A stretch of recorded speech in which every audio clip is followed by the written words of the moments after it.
Bonjour, dans cette nouvelle vidéo, nous allons réaliser la troisième et dernière application des postulats de la mécanique quantique à la particule confinée sur une sphère. Dans ce système, une particule de masse mu va évoluer à une distance constante r de l'origine du repère. Ce problème est un problème à symétrie sphérique et nous allons donc utiliser le système de coordonnées sphériques pour le traiter. Voici un résumé de ce qu'il faut savoir sur le système de coordonnées sphériques que vous avez vu l'an dernier en L1PS. Donc dans ce système de coordonnées, il y a trois variables, r, θ, phi. R décrit la distance entre le point et l'origine du repère.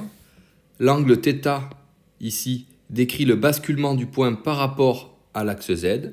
Et enfin, l'angle phi, ici, décrit la position du projeté du point dans le repère XY. Ce qu'il est important de voir et de connaître surtout, c'est les domaines de variation de ces trois angles. Donc R varie de 0 à l'infini, θ varie de 0 à pi, et phi de 0 à 2pi. L'autre donnée qu'il est obligatoire de connaître par cœur ici, c'est l'expression du volume élémentaire en coordonnées sphériques. Donc en coordonnées cartésiennes, ce volume élémentaire s'exprimait dx fois dy fois dz. Ici, il s'exprime r carré dr fois sinus θ dθ dφ. Surtout, ne jamais oublier le r carré ni le sinus θ. Si vous oubliez ces deux quantités, toutes vos intégrales seront forcément fausses. Et donc, sachant cela, voici comment s'écrit la condition de normalisation pour les fonctions d'onde, mais également tous les produits scalaires en coordonnées sphériques s'écriront de cette manière-là. Intégrale de 0 à l'infini pour r, intégrale de 0 à pi pour θ, intégrale de 0 à 2pi pour phi, conjugué de la fonction, fois la fonction, fois r carré, sinus θ, dθ, dφ, dr. Et pour une fonction normalisée, cette intégrale est donc égale à 1. Si on revient sur le problème qui nous intéresse de la particule confinée à la surface de la sphère, il n'y a pas de potentiel qui s'applique sur cette particule, l'opérateur énergie potentielle est donc nul, et l'hamiltonien se résume donc à l'opérateur énergie cinétique, moins h bar carré sur 2 mu, moins h bar carré sur 2 mu fois le Laplacien, qui en coordonnées cartésiennes s'écrit de la manière suivante, comme vous le savez. Pour transformer cet opérateur en coordonnées sphériques, il faut transformer le Laplacien en coordonnées sphériques. Et voici donc l'expression du Laplacien en coordonnées sphériques. Trois parties dans ce Laplacien. Tout d'abord un 1 sur r carré ici en facteur, puis un opérateur qui ne dépend que de r, et un opérateur qui ne dépend que des deux angles. Cet opérateur qui ne dépend que des deux angles, on le note lambda majuscule et on l'appelle opérateur de Legendre. Dans le système qui nous intéresse ici, la distance r est une constante du problème. Par conséquent, toute dérivée par rapport à r sera nulle. Donc, la partie radiale ici de l'opérateur est égale à 0. La seule chose qui va rester de r, c'est cette constante ici, 1 sur r carré, qui est une constante ici, puisque r est une constante. Donc, l'hamiltonien du système se résume finalement à moins h bar carré sur 2 mu r carré fois l'opérateur de Legendre. Et on voit donc ici que être passé au système de coordonnées sphériques nous permet de n'avoir que deux variables à traiter, θ et phi, qui sont les deux variables de l'opérateur de Legendre, alors que si nous étions restés en coordonnées cartésiennes, nous aurions eu trois variables, r, x, y et z. Donc maintenant, résoudre l'équation de Schrödinger revient à trouver les vecteurs propres et les valeurs propres de l'hamiltonien, ce qui revient ici à trouver les vecteurs propres et les valeurs propres de l'opérateur de Legendre. Donc cette démonstration, je ne vais pas la faire ici, mais si vous la voulez, elle est développée dans le manuel que je vous indique en bas de la diapositive. Donc si ça vous intéresse, vous pouvez aller voir dans ce document, vous aurez la démonstration. Ce que nous allons admettre ici, c'est que les fonctions propres de l'opérateur de Legendre sont les fonctions que l'on appelle les harmoniques sphériques, noté YLM de θ FI, que vous avez vu l'an dernier dans le module de chimie 1. Et les valeurs propres associées à ces fonctions sont égales à moins L fois L plus 1. Et ainsi, l'équation aux valeurs propres correspondantes s'écrit ici de la manière suivante. Si l'on veut avoir l'équation de Schrödinger du problème qui nous intéresse, il suffit simplement de multiplier par la constante moins h bar carré sur 2 mu r carré et on obtient l'équation de Schrödinger du problème où l'on voit, mais on s'y attendait, que les harmoniques sphériques sont bien les vecteurs propres de cet Hamiltonien avec les valeurs propres h bar carré sur 2 mu r carré, L plus 1. Donc nous allons nous attarder un petit peu sur les fonctions propres du système, c'est-à-dire les harmoniques sphériques. Et je vous donne ici la formule générale de ces harmoniques sphériques. Donc cette formule n'est pas à connaître. Ce qu'il faut connaître par contre, c'est leur structure générale, avec ici une constante, qui est la constante de normalisation de la fonction. Ensuite, une exponentielle complexe relativement simple, puisqu'elle s'écrit simplement exponentielle i m phi, avec m en entier, sur lequel je reviens un peu plus tard, fois un polynôme ici, noté PLM de cos θ. Donc ces polynômes, les PLM de cos θ, sont appelés les polynômes associés de Legendre. Je vous donne quelques expressions pour certains de ces polynômes, l'expression de certains de ces polynômes ici. Donc comme vous voyez, ce sont des polynômes, tout ce qu'il y a de plus classique, mais pour les appliquer à notre système, ce ne seront pas des polynômes en x, mais des polynômes en cos θ. Dans toute cette équation, on voit apparaître deux entiers, L et M, qui sont les deux nombres quantiques du problème qui nous intéresse ici. Dans ces deux nombres quantiques, le premier L varie de 1 à plus l'infini, donc 1, 2, 3 jusqu'à l'infini. Et le deuxième nombre quantique, M, pour chaque valeur de L, peut prendre 2L plus une valeur qui vont de moins L à plus L par pas de 1. Par exemple, si L égale 2, M peut être égal à moins 2, moins 1, 0, 1, 2. Donc 2L plus 1, 5 valeurs dans ce cas. L, on l'appelle le nombre quantique orbital, azimutal, angulaire ou secondaire. Et M est appelé le nombre quantique magnétique. Donc ces définitions, forcément, doivent vous rappeler ce que vous avez vu en première année de parcours spécial sur les orbitales atomiques. Notez bien qu'il y a une différence ici entre le L et le M des orbitales atomiques et le L et le M ici de ce problème, c'est que L ici ne peut pas être égal à 0. En effet, si L est égal à 0 ici, ça veut dire que l'énergie du système est nulle, ce qui n'est pas possible. Donc pour des raisons physiques évidentes, pour la particule confinée sur une sphère, L ne peut pas être nulle, ce qui ne sera pas le cas pour les orbitales atomiques, comme nous le verrons dans la prochaine vidéo. Dans le tableau ici, qui est que je vous ai également donné dans les annexes de votre manuel de TD, je vous donne l'expression des premières harmoniques sphériques. Donc, on peut se poser un certain nombre de questions sur ces fonctions. La première, c'est est-ce que ces fonctions sont normalisées? Donc, je vais vérifier ça pour une de ces fonctions. Je vais le vérifier pour y1, 0. Donc, voici comment s'écrit la condition de normalisation pour cette fonction. Intégrale de 0 à pi, intégrale de 0 à 2pi, la fonction au carré, puisque c'est une fonction réelle, je la mets directement au carré, fois sinus θ, dθ, dφ. Si je remplace dans cette expression y1, 0, par son expression, je fais sortir cette constante et un cos θ au carré. Je peux ensuite sortir la constante ici pour obtenir cette expression. Je peux ensuite écrire cette double intégrale comme un produit d'intégrales, une s'appliquant que sur θ, l'autre ne s'appliquant que sur phi. Et dans votre manuel de TD, je vous ai donné une série d'intégrales, et en particulier celle-ci, l'intégrale de 0 à pi de cosinus puissance n θ fois sinus θ. Et vous voyez que quand n est égal à 2, c'est-à-dire n est pair, le résultat de cette intégrale est égal à 2 tiers. Le résultat de l'intégrale en phi est égal à 2 phi, c'est évident. Et donc, on voit bien ici que la fonction est normalisée puisque l'intégrale est égale à 1. Donc, j'ai démontré que la fonction y1, 0 est normalisée. Vous devez, dans les jours qui viennent, démontrer que toutes les fonctions de ce tableau sont normalisées. Donc vous devez appliquer la normalisation sur toutes ces fonctions et vérifier qu'à chaque fois vous obtenez bien 1. Le point important ici, contrairement à tout ce que nous avons fait jusqu'à présent, c'est que certaines de ces fonctions sont complexes.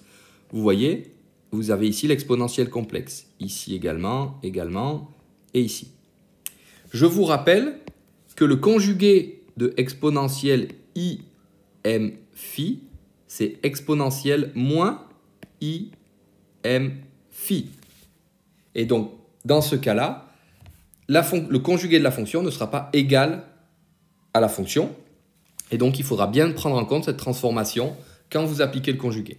Si vous ne le faites pas, vous ne pourrez pas trouver 1 pour la condition de normalisation de ces fonctions. On peut ensuite se demander si ces fonctions, si l'opérateur lambda est hermétique. Pour cela, on voit évidemment ici en haut que les valeurs propres sont bien réelles. Donc cette condition est vérifiée. Par contre, la question qui se pose, c'est est-ce que les vecteurs propres sont orthogonaux entre eux? Donc je ne vous le montre pas ici, mais vous devez, comme pour la normalisation, tenter de prendre toutes les paires de fonctions qui sont dans ce tableau et de démontrer que leur produit scalaire est égal à 0. Et vous devez trouver que tous les produits scalaires sont nuls, puisque toutes ces fonctions sont orthogonales entre elles, puisque l'opérateur lambda est bien un opérateur hermétique. Deux autres points pour finir. Est-ce que le signe de ces fonctions est important? La réponse est non. Ces fonctions sont des fonctions d'onde, et donc comme toutes les fonctions d'onde, elles sont définies au signe près. Donc ici, dans ce tableau, je n'ai pas indiqué plus ou moins, mais il est implicite. Ces fonctions sont définies au signe près. La dernière remarque à faire ici, c'est la dimension de ces fonctions. Quelle est la dimension, quelle est l'unité de ces fonctions YLM? Eh bien, vous voyez que toutes ces fonctions sont adimensionnelles. Les YLM, les harmoniques sphériques, sont des fonctions sans dimension. Par conséquent, on se doute, c'est ce qu'on verra à la prochaine vidéo, que la dimension des orbitales atomiques sera complètement portée par la partie radiale de ces mêmes orbitales atomiques. D'accord? Donc nous reviendrons sur ce point un peu plus tard, dans la prochaine vidéo. Donc quelques remarques rapides sur les valeurs propres. Donc on voit dans les valeurs propres que apparaît un nombre quantique L. Donc l'énergie du système, elle est bien quantifiée. Et elle est quantifiée par le nombre quantique L seulement. M n'apparaît pas ici. Par contre, pour chaque valeur de L, c'est-à-dire pour chaque valeur d'énergie, nous avons 2 fois L plus une fonction qui sont différenciées par la valeur du nombre quantique M. D'accord? Donc nous avons une dégénérescence d'ordre L, 2L plus 1. C'est-à-dire que nous avons 2L plus une fonction qui ont la même énergie. Pour finir, quelques mots sur le concept de moment cinétique. Donc le moment cinétique est une quantité centrale à partir du moment où on étudie un problème en rotation, un corps en rotation autour d'un axe ou autour d'un point. Donc vous l'avez introduit l'an dernier en physique classique. Et je vais écrire ici l'expression de l'énergie cinétique obtenue en mécanique classique et en mécanique quantique pour un corps en rotation autour d'un centre. Voici. Donc l'expression de gauche, l'énergie en classique, c'est ce que vous avez obtenu l'année dernière en LMPS. Et ce que vous avez à droite, c'est ce que nous venons d'obtenir maintenant pour l'énergie du système. Donc vous voyez que dans les deux cas, nous avons ce 2 mu r carré ici, 2 mu r carré ici. Et en physique classique, nous avons ce L carré qui est le moment cinétique au carré. Par analogie entre ces deux formules, on voit qu'en physique quantique, on peut associer l'expression h bar carré fois L, L plus 1 au moment cinétique au carré de la particule. On peut donc écrire les deux équations suivantes. Le moment cinétique au carré est égal à L, L plus 1 h bar carré. Et donc la norme du moment cinétique, ici, est égale à racine carrée de L, L plus 1 h bar. Donc ces deux formules que nous trouvons ici simplement par analogie seront toujours vérifiées lorsque l'on étudiera un moment cinétique. Donc ici, on étudie le moment cinétique de la particule sur une sphère. Nous pourrons étudier le moment cinétique dans les orbitales atomiques, mais il y existe d'autres types de moments cinétiques, et ces moments cinétiques, autres, obéiront toujours à ces deux lois. Donc on voit ici que la norme du moment cinétique est quantifiée par elle, et que h bar, qui apparaît ici, a la même dimension qu'un moment cinétique. Donc h bar a la dimension d'un moment cinétique. À partir de ces deux équations, on peut déterminer l'expression mathématique des opérateurs moment cinétique au carré et norme du moment cinétique. En regardant cette expression ici, il apparaît évident que l'opérateur qui conduit à la valeur propre L plus 1 h bar carré est l'opérateur moins h bar carré fois l'opérateur de Legendre. Donc moins h bar carré fois l'opérateur de Legendre en coordonnées sphériques, c'est bien l'opérateur moment cinétique au carré. Un autre opérateur qui pourra être important, donc il faut apprendre, c'est la projetée du moment cinétique selon Z, donc Lz. La projetée du moment cinétique selon Z, c'est moins IH bar dérivé par partiel par rapport à phi. Donc on sait déjà en mécanique classique la relation qu'il existe entre le mouvement de rotation dans un plan et le moment cinétique qui se retrouve projeté selon Z. Donc déjà en mécanique classique, il y a une relation entre la rotation dans le plan, xy, et la coordonnée Z cartésienne. C'est la même chose ici, d'où la relation entre le moment cinétique projeté selon Z et l'angle phi. Donc on voit, c'est relativement évident, que les harmoniques sphériques, en plus d'être les vecteurs propres de l'opérateur moment cinétique au carré, sont également vecteurs propres de l'opérateur Lz. En effet, l'opérateur Lz étant simplement la dérivée partielle par rapport à phi, et si vous regardez l'expression des harmoniques sphériques, phi n'apparaît que dans l'exponentielle complexe. Et donc dériver l'exponentielle complexe va simplement faire sortir im, et donc on a bien l'harmonique sphérique qui est vecteur propre de Lz. On peut donc en tirer la formule suivante. Donc les YLM, les harmoniques sphériques, sont bien vecteurs propres de l'opérateur Lz, c'est-à-dire coordonnées du moment cinétique selon Z, et les valeurs propres associées sont les MH bar.